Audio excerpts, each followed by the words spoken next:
Welcome back. It's time for us to get to Ondo, where our correspondent Ojoma, we spoke to him earlier about his updates as well on the goings on where he is.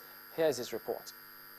Some minutes ago, I just spoke with the resident electoral commissioner for Ondo State, Mr. Olusegun Agbaje, who told me that so far the commission has distributed about 1,108,503 PVCs to intending voters. I've always mentioned that we still have some left, and the number we still have left is still quite large. 385,666, 3885,666, or 25.81%. What we are doing is through our local government offices, and we still try and sensitize people at the local areas. We still talk to them also on radio or television stations in the state to let them know that they should go and collect their permanent voters card, because it's only through these means that people can exercise their franchise on election day. The INEC of today is different from the INEC of those days. We have gone a little bit ahead to ensure that we are trying to push our electoral activities to be in conformity with what happens generally all over the world. I spoke with some of the residents of Akure, the capital city of Ondo State, and most of them told me that they have their PVCs already, and they are ready for the presidential election, and then the State House of Assembly and the National House of and the Senate and the House of Reps elections. Well, thank you, Ojoma. From then on to the southeast, where Tope Itayo reports. He stands by, as a matter of fact, on phone from Owerri. Hello, Tope. What's happening where you are? Good evening, Chamberlain. Well, the extension of the distribution of the permanent voter card has no doubt given INEC in Imo State the opportunity to distribute more PVCs in the state. As of today, INEC in the state says they've distributed over 75% PVCs in Imo State, which is amounting to 1.37 million PVCs out of the 1.8 million registered voters we have in Imo State. Since Imo State is not part of the states where the card readers are being tested, over the weekend, some INEC officials, headed by the resident commissioner, Gabriel Ada, visited Oguta local government area, one of the restive areas in Imo State where elections never held. It could be recalled that in 2011, elections was declared inconclusive in Oguta due to the violence that erupted in the area. Even in 2013, we run state assembly election. INEC also declared the results inconclusive due to the violence. But this time around, the people have assured INEC that they will do everything to ensure that there's violence-free during these 2015 general elections. Because INEC has also disclosed that in Oguta local government area, they've distributed 90% PVCs, including people living in the riverine areas of Oguta local government area. But we expect that before the elections, INEC will come to Imo State to conduct the card reader test so that people can know how to use it before the elections. All right, thank you, Tope, for that report.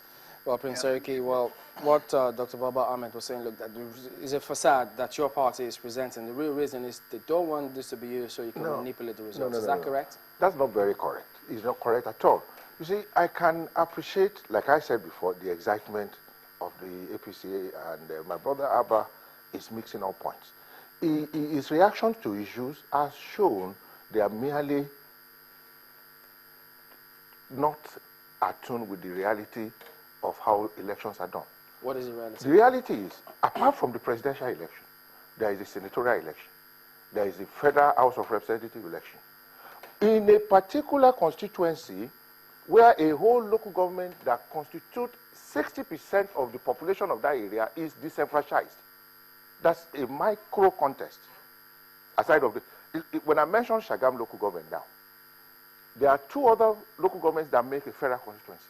So we are likely to throw up an unpopular candidate if they don't arrest the issue of that local government, because their registration documents were wiped out by INEC. That hasn't got to do with the people.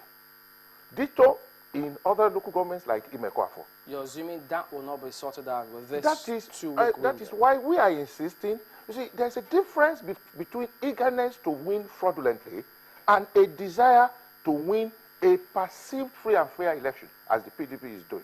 And ab initio, the freedom and the level playing field, I have stated, was made possible by a PDP president. If we had not wanted a free and fair election, the independence they are enjoying will not be there in the first instance. But the independence should not be carried to the level of disenfranchising Nigerians, and we say we are doing election. And when he was mentioning about North against North, let me quickly clarify certain issues. We want a day where Nigerians will be Nigerian irrespective of where you are born. But we have not got to that level. So the sensibility is for us to manage ourselves in such a manner that we will improve the bond of being a complete Nigerian. I need, you understand what I mean? I need to get your response before we close. In addition to that, the response you will give, Dr. Baba Ahmed, what about, I've got a comment from Peter who says, INEX, this technology of the card readers is predicated on the GSM technology. What if, as we experience some challenges with the network, if that happens on that day, are you concerned that, look, we may have results in some areas truncated?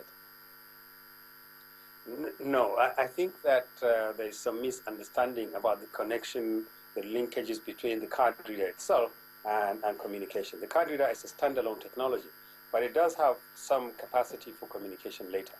And in any case, the INEC has made provisions for card readers that failed in the field. In every ward, there are going to be 3 standby card readers. In the event that a card reader fails, there are going to be replacements available. Now, in the event, again, that the card reader is not available right up to the point when accreditation stops, the election will roll over the next day, and they will be done the next day. This is an agreement between INEC and political parties, and it wasn't arrived at yesterday. It was done a long time ago when the card reader was tested by all political parties, and they signed it off as a credible and genuine improvement in terms of the electoral process. And let me just say this. This is very important. So the advert that you run now promoting the candidature of President Goodluck Jonathan said, for the love of country. Let me say this. For the love of country, let President Goodluck Jonathan, who, as my brother Mr. Seriki there said, created the environment for the independence of INEC. Let him claim the credit for that. We give him the credit for that. Let him claim the rest of the credit. Let him allow the conduct of free and fair election. All right. Thank you, Dr. Baba Ahmed. Party support. That's all the time we have, I'm afraid. We have to take some. Thank you very much indeed. Let's quickly go through some comments that those who are watching have sent in here today. Well, this one coming through, speaking about the PVC distribution from Ogbene says, well, INEC staff in charge reported that most of the PVCs for my polling booth in Lekki, where I reside, have not been printed. So he's wondering, what happens at the end of the day? Then comes this one from Daniel, also about PVC distribution. He says, why is INEC being taken to court? Aren't those taking INEC to court aware of the card reading machine years before it was proposed? And then this one from Richard says, I checked my ward in order to collect my PVC, but the INEC official says my PVC is not ready.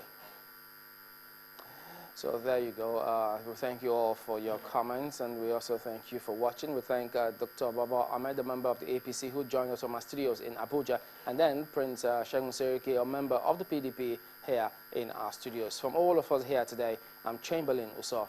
Good night.